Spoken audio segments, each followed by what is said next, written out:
Hello everyone, welcome to Words and Wonders.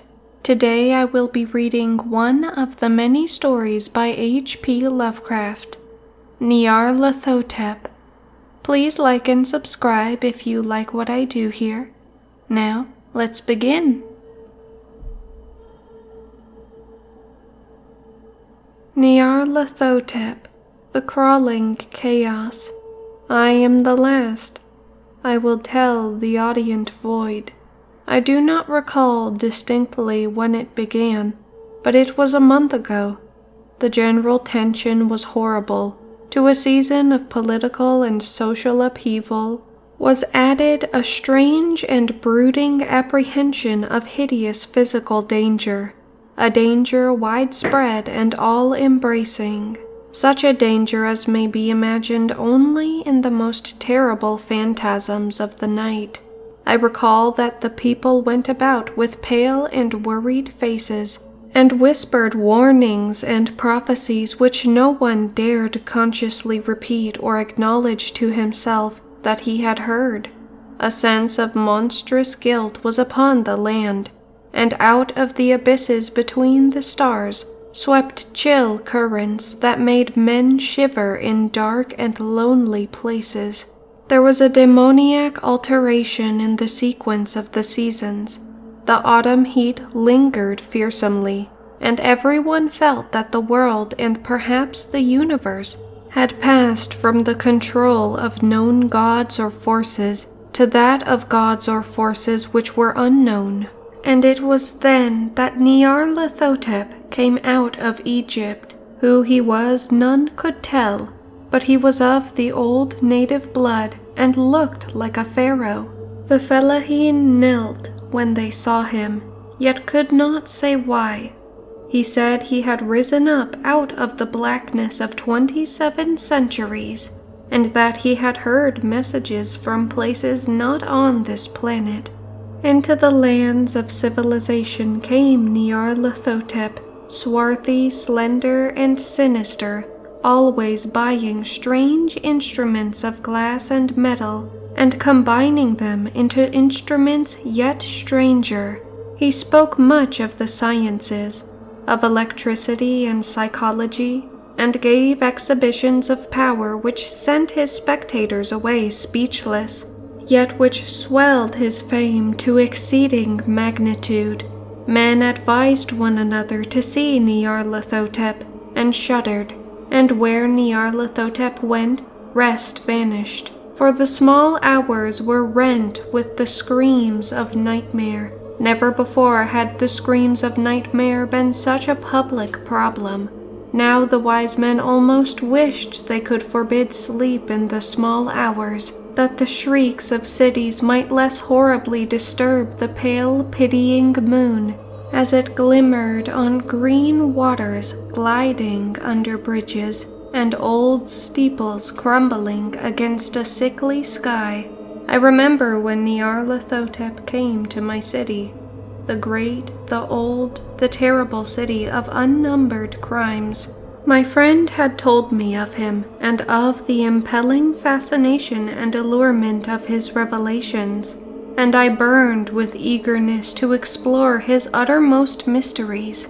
My friend said they were horrible and impressive beyond my most fevered imaginings, that what was thrown on a screen in the darkened room prophesied things none but Nyarlathotep dared prophesy, and that in the sputter of his sparks there was taken from men that which had never been taken before, yet which showed only in the eyes.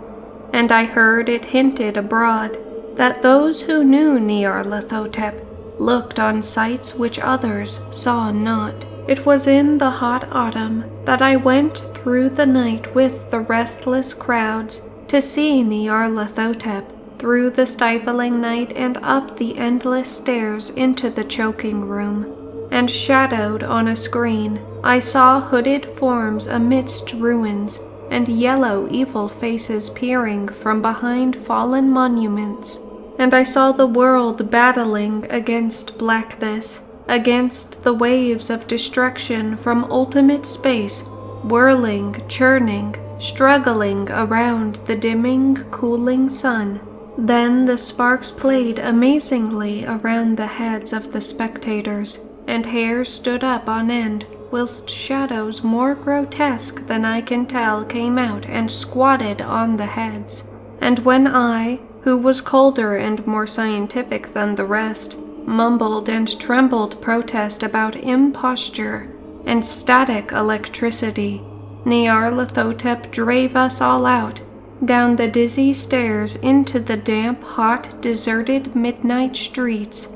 I screamed aloud that I was not afraid, that I never could be afraid, and others screamed with me for solace.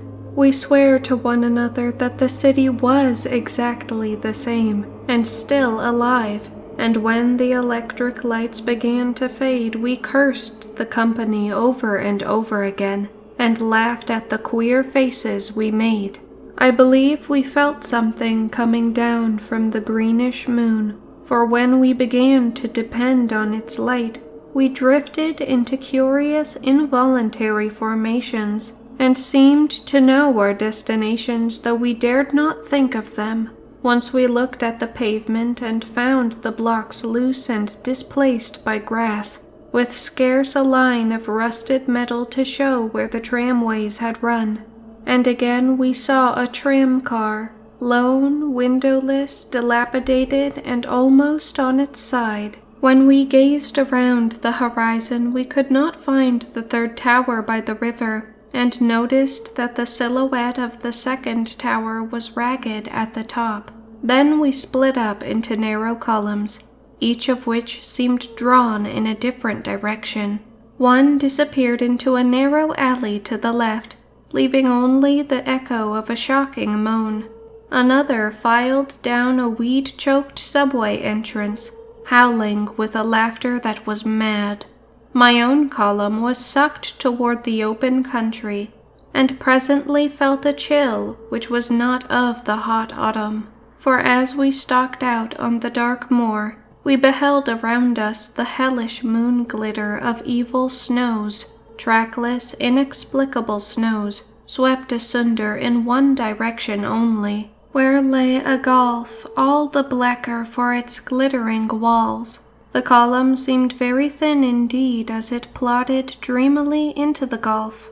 I lingered behind, for the black rift in the green-litten snow was frightful, and I thought I had heard the reverberations of a disquieting wail as my companions vanished. But my power to linger was slight. As if beckoned by those who had gone before, I half floated between the titanic snowdrifts, quivering and afraid, into the sightless vortex of the unimaginable, screamingly sentient, dumbly delirious. Only the gods that were can tell, a sickened, sensitive shadow writhing in hands that are not hands, and whirled blindly past ghastly midnights of rotting creation, corpses of dead worlds with sores that were cities, charnel winds that brush the pallid stars and make them flicker low, beyond the world's vague ghosts of monstrous things, half-seen columns of unsanctified temples that rest on nameless rocks beneath space and reach up to dizzy vacua above the spheres of light and darkness. And through this revolting graveyard of the universe, the muffled, maddening beating of drums and thin, monotonous whine of blasphemous flutes from inconceivable, unlighted chambers beyond time,